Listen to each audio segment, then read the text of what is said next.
دنیا کی امید، عبادات میں جلد بازی، حسد، تکبر، یہ فساد قلب کے چار اصول ہیں۔ امید منقطع کرنا، معاملات و عبادات میں تحمل اور بردباری، خلق خدا سے خیر خواہی اور دل میں تواضع و انکساری پیدا کرنا، یہ اصلاح قلب سے متعلق چار اصول ہیں۔ یہ 8 اصول ہیں جن پر قلب کی اصلاح و فساد کا دار و مدار ہے۔ لہذا اسباب فساد سے بچ کر، اصول و اصلاح کو اختیار کر کے آخرت کی ہلاکت و بربادی سے محفوظ رہنے کی فکر کریں اور منزل مقصود پر پہنچ جائیں۔ دنیا کی راہ میں طویل امیدیں وابستہ رکھنا نیکی کی راہ میں سب سے بڑی رکاوٹ ہے۔ یہ ایک لا علاج اور متعدی مرض ہے جو لوگوں کو دوسری آفات و امراض میں مبتلا کر دیتا ہے۔ جب تم طویل امیدوں میں گھر جاؤ تو 4 چیزیں زیادہ ہو جائیں گی۔ ایک تو عبادت کا ترک آسان اور عبادت کرنے میں سستی پیدا ہوگی، اور عبادت کے وقت دل یہ کہے گا کہ کچھ دیر میں کر لیں گے، ایسی کیا جلدی پڑی ہے، بس عبادت کا موقع ضائع نہیں کروں گا۔ حضرت داؤد طائی رحمۃ اللہ علیہ فرماتے ہیں، جو شخص وعید خداوندی سے ڈرتا ہے اسے دور کی باتیں بھی قریب محسوس ہوتی ہیں، اور جو طویل اور لمبی امیدوں اور تمناؤں میں کھو جاتا ہے اس کا عمل بیکار ہو جاتا ہے۔ حضرت یحییٰ معاذ رازی رحمۃ اللہ علیہ فرماتے ہیں، دنیا کے بارے میں بڑی بڑی امیدیں ہر خیر سے منقطع کر دیتی ہیں،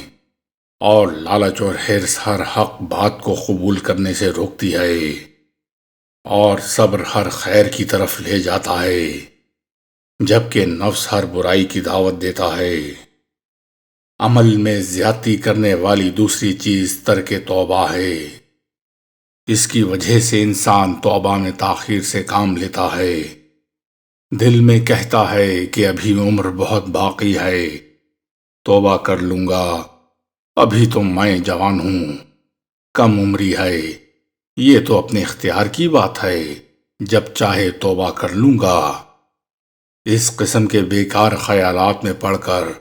اصلاح احوال سے غافل ہو جاتا ہے، اور اچانک موت کا کوڑا اسے اچک لیتا ہے، اور خیر الدنیا والآخرہ کا مصداق بن کر رہ جاتا ہے۔ طول عمل کی زیادتی کی تیسری وجہ مال و دولت کی حرص ہے۔ اس نشے میں انسان آخرت سے غافل ہو کر دنیا کے معاملات میں منہمک ہو جاتا ہے، اور اپنے آپ کو یوں بہلاتا ہے کہ شاید بڑھاپے میں احتیاج بڑھ جائے، اور پھر اس وقت کمزوری اور ضعف العمری کے باعث کمانے پر قادر نہ ہوں،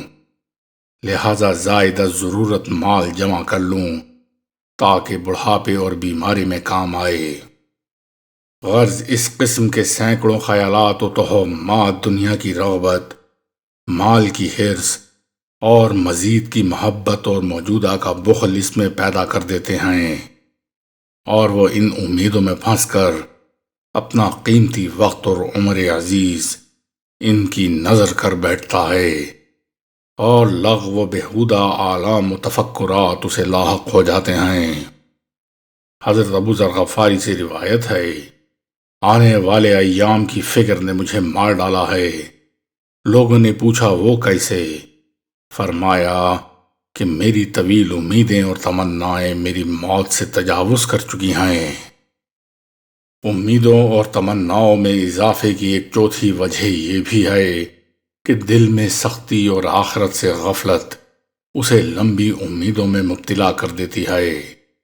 کیونکہ جب انسان کو عیش و آرام کے واسطے تمنائیں ہونے لگتی ہیں تو موت اسے بھول جاتی ہے، قبر کا گڑھا یاد نہیں رہتا۔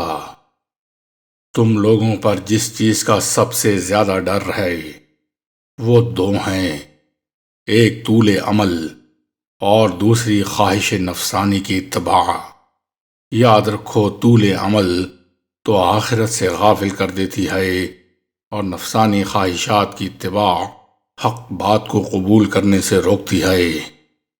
جن انسان طول عمل کا شکار ہو جاتا ہے تو اس کی تمام تر توجہ اور خیالات کا مرکز دنیا اور اس کے عیش و نعم کے اسباب بن جاتے ہیں۔ عوام سے اختلاط بڑھ جاتا ہے، قلب پر قساوت چھا جاتی ہے، کیونکہ قلب تو فکر آخرت، ذکر موت اور قبر کی تنہائی یاد رکھنے سے نرم ہوتا ہے۔ آخرت کے عذاب و ثواب کی فکر اور وہاں کے دہشت ناک واقعات کی یاد سے ہی دل میں رقت پیدا ہوتی ہے۔ عجلت اور جلد بازی گناہوں میں مبتلا کر کے نیک مقاصد کو ختم کر دیتی ہے۔ اس کے مضر اثرات چار طرح کے ہوتے ہیں۔ پہلی خرابی تو یہ پیدا ہوتی ہے کہ راہ عبادت پر چلنے والا جب بھلائی کا ارادہ کرتا ہے اور استقامت کے حصول کی کوشش کرتا ہے تو عموماً جلد بازی سے کام لیتا ہے، حالانکہ اللہ تعالیٰ کے علم میں اس کے لیے بھی اس مقام استقامت کے حصول کا وقت نہیں ہوتا۔ لہٰذا جب وہ مقام و مرتبہ نہیں ملتا یا اس بنا پر اس کی عبادت میں سستی اور غفلت پیدا ہوتی ہے جو ترک مجاہدہ تک منتج ہوتی ہے، اور ریاضت و مجاہدے میں اس قدر افراط پیدا ہو جاتا ہے کہ غلو اور افراط کے باعث وہ اس بلند مرتبے تک نہیں پہنچ پاتا، اور افراط اور تفریط دونوں میں خرابیاں جلد بازی کے نتائج ہیں۔ دوسری خرابی یہ ہے کہ بعض اوقات سالک اپنی ضروریات و حوائج کے لیے خدا تعالیٰ سے دعا و زاری کرتا ہے اور خوب اہتمام سے دعا کرتا ہے، اور پھر اس دعا کے جلد قبول ہونے کی آرزو لگا بیٹھتا ہے، لیکن علم الہی میں وہ قبولیت دعا کا موقع نہیں ہوتا، اور دعا کی قبولیت میں تاخیر ہوتی ہے تو قبولیت دعا میں تاخیر ہونے کی بنا پر وہ سالک دل برداشتہ ہو کر مجاہدے کی کوشش کو ترک کر دیتا ہے اور دعا بھی چھوڑ دیتا ہے، اور اس طرح اپنے مقصد سے دور ہو جاتا ہے۔ عجلت کی تیسری خرابی یہ ہے کہ بعض اوقات سالک راہ عبادت میں کسی مسلمان کی اذیت سے مجبور ہو کر غصے میں اس کے لیے بد دعا کر دیتا ہے، اور اس کی بد دعا سے وہ مسلمان ہلاک ہو جاتا ہے، تو اس صورت میں وہ کیونکہ حدود سے تجاوز کرتا ہے